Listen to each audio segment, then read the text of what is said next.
문제다린 신의 손입니다. 국가직 공무원 직업상담사 직렬 직업상담 심리학개론 핵심 강의 시작하겠습니다.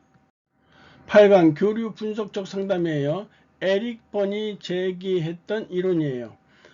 첫 번째, 개인의 현재 결정은 과거의 전제나 신념 등을 토대로 이루어진다라고 가정하고 있어요. 두 번째, 개인은 과거에 적합했던 전제나 신념들이 현재에 부적합할 수 있어서 문제를 경험하게 된다라고 보고 있고요. 세 번째, 어릴 적 부모에게서 부정적인 명령을 받고 자란 아이들은 그 부정적 메시지를 토대로 잘못된 초기 결정을 내리게 되며 그로 인해 타인과의 진실하지 못한 상호작용을 하게 된대요. 네 번째, 초기 발달 과정에서 결정된 부적절한 삶의 방식을 대체하도록 격려하는 것을 목적으로 하고 있대요. 교류 분석적 상담의 특징은요, 인간을 자율적이고 선택할 수 있는 존재 및 책임질 수 있는 존재로 보고 있다라는 점이에요. 두 번째, 개인은 초기 결정을 바꿀 수 있을 뿐만 아니라 새로운 결정을 내릴 수도 있다라고 보고 있어요. 이 교류 분석적 상담 이론은요, 다른 대부분의 이론과는 달리 계약적이고 의사결정적인 양상을 보이고요.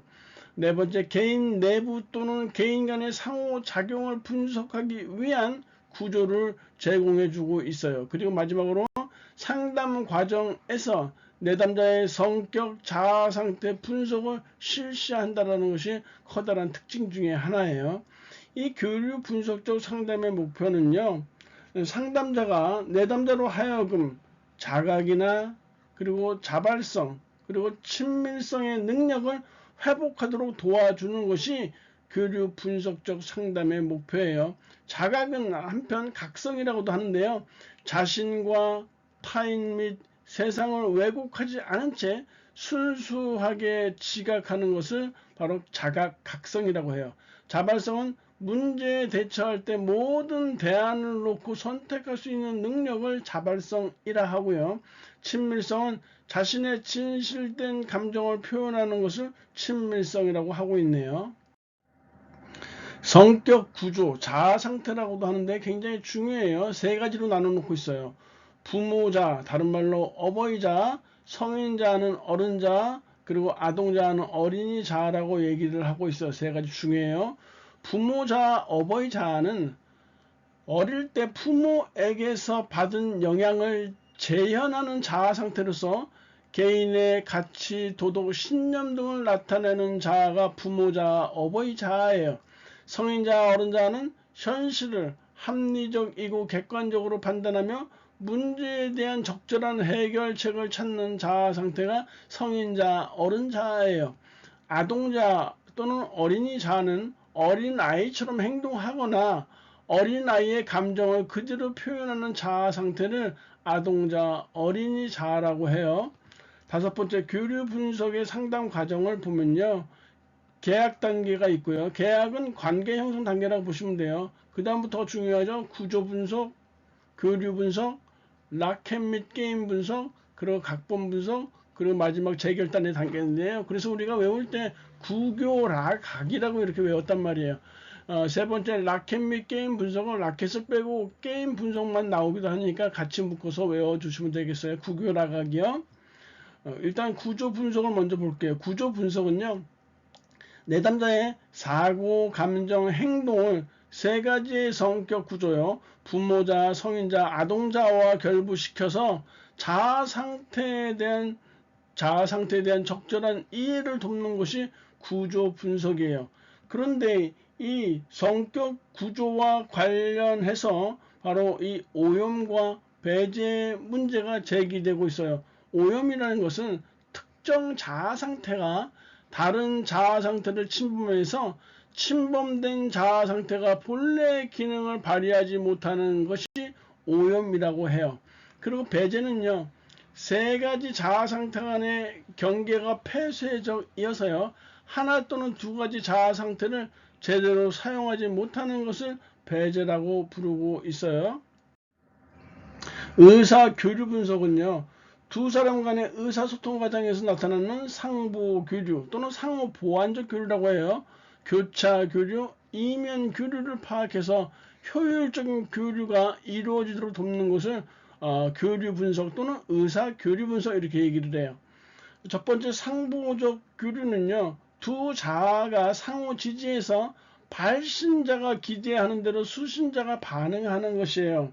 예를 들어서 아들이 엄마 저 친구하고 영화 보러 갔다 올게요 했을 때 엄마가 그래 그렇게 해라 라고 이렇게 말했다면 발신자가 기대하는 대로 수신자가 반응했기 때문에 이것을 상보적 교류, 상호 보완적 교류라고 해요. 두 번째 교차적 교류는요, 두 사람 간의 복수의 자아가 개입되어 충돌함으로써 기대하는 발신과 수신이 이루어지지 않는 것이에요. 예를 들어서 아들이 엄마 저 영화 보러 갔다 올게요 했을 때 엄마가 넌 공부는 안 하고 맨날 놀러 다닐 생각만 하는구나 라고 했다면 이건 교차적 교류예요. 세 번째 이면적 교류라는 것은요, 현재적 교류와 잠재적 교류가 동시에 작용해서 대화 속에 숨어있는 의사를 교류하는 것이에요. 예를 들어서 엄마 저 도서관 가서 공부하고 올게요. 그랬을 때 엄마가 그래 늦지 않게 오너라 라고 이렇게 겉으로 이렇게 말했다면 이건 현재적 교류예요. 그러나 마음속에서 아들이 엄마 저 친구하고 놀러 올 거예요 했을 때 엄마가 역시 심리적 내부에서 친구들하고 놀 생각만 하지 말고 집에나 일찍 오지 이렇게 심리적인 잠재적 교류가 이루어졌다면 이것은 바로 이면적 교류예요. 다시 한번 이면적 교류는 현재적 교류와 마음속에서 이루어지는 심리 내부에서 이루어지는 잠재적 교류가 동시에 작용해서 대화 속에 숨어있는 의사를 교류하는 것을 이면적 교류라고 해요. 라켓 및 게임 분석을 보면요, 라켓은 라켓 감정에 이르는 조작된 행동이에요. 그리고 이 라켓 감정은요, 자신의 진정한 감정 대신에 부모가 허용한 감정을 표현하는 것인데요. 예를 들어서 동생이 언니 장난감 갖고 놀다가 망가뜨렸어요. 그래서 동생을 야단쳤더니 엄마가 너 동생을 야단치냐고 혼이 났어요. 그래서 그 다음부터는 동생이 장난감을 망가뜨린다 할지라도 화를 꾹 참고 혼자 울먹이게 됐어요. 이랬을 때 화를 꾹 참는 이 라켓 감정이 이런 조작된 행동이죠. 그리고 혼자 울먹거리는 거 부모가 허용한 감정이에요. 라켓 감정이라고 해요.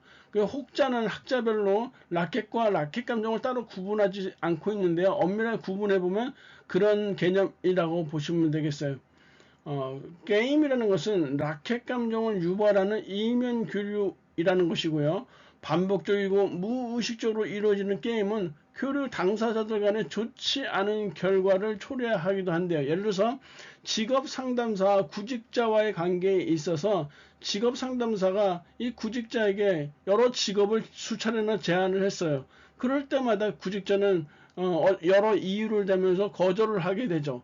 그러면 그 이후에 이루어지는 이 직업은 어떠세요? 이렇게 추천하는 직업 상담사는 속마음으로는 내가 너에게 적합한 직업을 추천하나 봐라 라는 심리적인 생각이 들어가 있는 것이고요. 그리고 그 구직자 입장에서는 네가 어떤 말을 하든지 간에 내가 거기에 응하나 봐라 라는 이런 이면 교류를 서로 메시지를 주고받게 돼요. 이럴 때 바로 게임이 이루어지는 것이에요. 상담자는 내담자로 하여금 부적응적인 라켓 감정과 이를 유발하는 게임을 깨닫게 해서 긍정적인 자아 상태가 되도록 돕는 것이 바로 라켓 및 게임 분석이에요. 사람들이 게임을 하는 이유를 이렇게 중요 표시를 해서 봤어요. 첫 번째, 애정이나 인정 자극을 받기 위해서 하고요. 생활 시간을 구조화하기 위해서 하는 것이에요. 틀을 딱 짜기 위해서요. 세 번째, 자신의 만성적인 부정 감정을 유지하기 위해서 게임을 하게 되고요. 네 번째, 자신의 기본적인 생활 태도를 반복하고 확인하기 위해서 게임을 한다는 것이요. 사람들이 게임을 하는 이유를 잘 알아두시고요. 아홉 번째, 각본 분석이에요. 스크립트 어널리시스라고 하는데 생활 각본 분석이라고도 해요. 생활 각본은 생애 초기에 부모의 금지 명령에 대한 반응에서 비롯된 초기의 결정을 토대로 하고 있어요. 자기 제한적인 각본 신념을 따르는 것은 과거의 부적응적인 사고, 감정, 행동을 반복하게 한다라고 보고 있고요. 이러한 각본 분석을 통해서 내담자의 과거 제한적인 각본 신념이 효율적인 신념으로 전환되도록 돕는 것이 중요하겠죠. 생활 자세를 보면요. 네 가지 형태가 있어요. 자기 긍정, 타인 긍정. 그러니까 다시 말해서 영어로 표현한다면 I'm okay, 그리고 you are okay 이런 거예요. 가장 건강한 생활 자세이겠죠.